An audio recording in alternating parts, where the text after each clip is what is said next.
One dark and silent night, a group of friends decided to defy fear and explore the infamous abandoned house on the hill. Located on the outskirts of town, the house was known for its dark history and the rumors of a brutal murder that took place there decades ago. The friends, Pedro, Sofia, Lucas, and Marina, had always heard the macabre stories about the place, but had never had the courage to face them until that night. Armed only with flashlights and cameras, they made their way through the dark woods surrounding the house, feeling the air of mystery. As they approached, the house turned out to be even more frightening than they had imagined. Its broken windows and peeling walls gave off an air of abandonment and desolation. Pedro, the bravest of the group, or perhaps the most foolish, led the way while the others followed, nervous and full of apprehension. As they entered the house, a chill ran down each of their spines. It was dark and dusty, with old furniture covered in musty sheets. Blackened portraits adorned the walls, ghostly eyes seeming to watch the intruders. As they explored the rooms, they heard strange noises echoing through the empty corridors. Footsteps, muffled sighs, and indistinct whispers. Sofia held onto Lucas' arm tightly, her heart beating wildly. They decided to go down to the basement, the scariest place of all. As they opened the rusty door, the smell of mold and decay hit them. The light from the lanterns revealed a dark, damp space, with shadows dancing on the walls as if they had a life of their own. It was then that Marina, the most sensitive of the group, felt a strange presence around her. She stopped abruptly and muttered that something wasn't right. At that moment, a metallic noise echoed through the room and the lanterns went out instantly. The group was enveloped in complete darkness, with only nervous sighs accompanying them. They tried to light the lanterns, but to no avail. Suddenly, a scream tore through the silence. It was Sofia. The lights finally came back on, revealing a scene of horror. Sofia was curled up on the floor, covered in something dark. Pedro approached her trembling, and as he removed the cloth that wrapped her, he let out a scream of terror.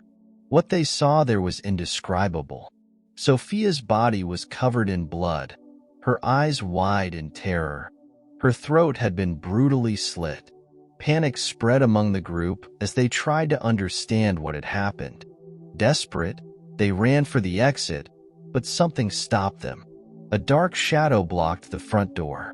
It was a tall, distorted-looking figure that seemed to emanate hatred and evil. The group's breathing stopped. The figure approached slowly, moving as if it were floating through the air. Its eyes glowed red, reflecting the terror of the young people. Peter, in an impulsive act, grabbed a nearby candle and lit it. The light revealed the figure's face. It was a man with distorted features, his eyes void of any humanity.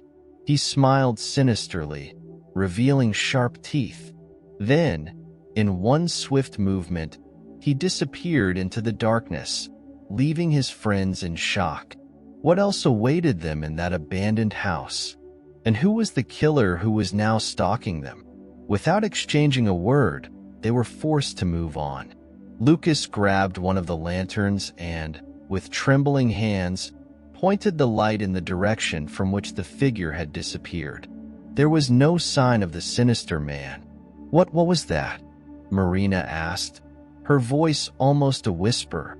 Pedro, still dazed from the shock of the brutal scene with Sofia, tried to regain his composure. I don't know, but we need to get out of here, he replied, his voice breaking. They began to move slowly down the dark corridor towards the exit. Each step was accompanied by the echoing sound of their own footsteps and the distant sound of something dragging on the floor. Suddenly, the atmosphere in the house changed. The air became heavier, as if something invisible was hovering over them. Marina stopped abruptly. I feel someone watching us, she said, looking around with wide eyes. Lucas shook his head, trying to dispel his growing fear. It can't be. It must just be our imagination, he muttered, although his own voice sounded uncertain. They continued forward, now more determined to find a way out. The house seemed endless, with twisting corridors that led to empty, dark rooms. The walls seemed to whisper ancient secrets. Suddenly, a shrill sound echoed down the corridor, making everyone jump. It was distorted, almost demonic music, as if it came from an old gramophone. The sound seemed to move around them, surrounding them. The friends looked at each other, realizing that they were trapped in that macabre house, with no apparent way out. The distorted sound continued to resound around them, feeding the atmosphere of terror that had set in. There has to be another way out. Let's find another door, a window, anything, said Marina, her voice trembling. Lucas agreed and led the group back through the dark corridors. They passed increasingly decayed rooms, with furniture covered in dusty sheets and faded portraits of unknown faces that seemed to be watching them. As they desperately explored in search of an escape route, they heard footsteps dragging behind them. Pedro shone his flashlight around and saw shadows moving along the walls. The feeling that they were not alone in that house consumed them. Suddenly, a voice whispered in Sophia's ear, "Why did you come here?" The friends turned in unison. In front of them, standing at the end of the corridor, was the sinister figure they had seen earlier. Its eyes glowed deep red, like burning coals in the darkness. "Who are you? What do you want from us?" asked Peter, struggling to remain calm. The figure smiled sinisterly. "I'm just an echo of the past, trapped in this cursed house. You have awakened the darkest memories that inhabit these walls." The friends felt the ground tremble beneath their feet. The surrounding atmosphere seemed to contract, enveloping them in an icy embrace. The figure approached slowly, each step echoing like a drum in their ears. "You have two options," the figure said in an icy voice. "Become part of this house, or face the fate that awaits the invaders." Without waiting for an answer, the figure advanced towards them, turning into a black mist that enveloped their bodies. The friends felt a sense of vertigo, as if they were being sucked into an unknown vortex. Suddenly, a bright light broke through the mist. It was an open window, casting moonbeams down on them. Instinctively, the friends approached and leapt to freedom, escaping from the cursed house.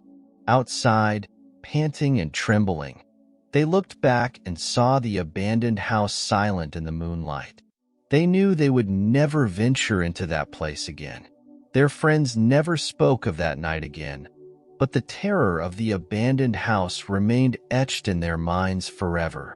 They learned the hard way that sometimes it's better to let mysteries lie dormant, because some stories are better left unexplored.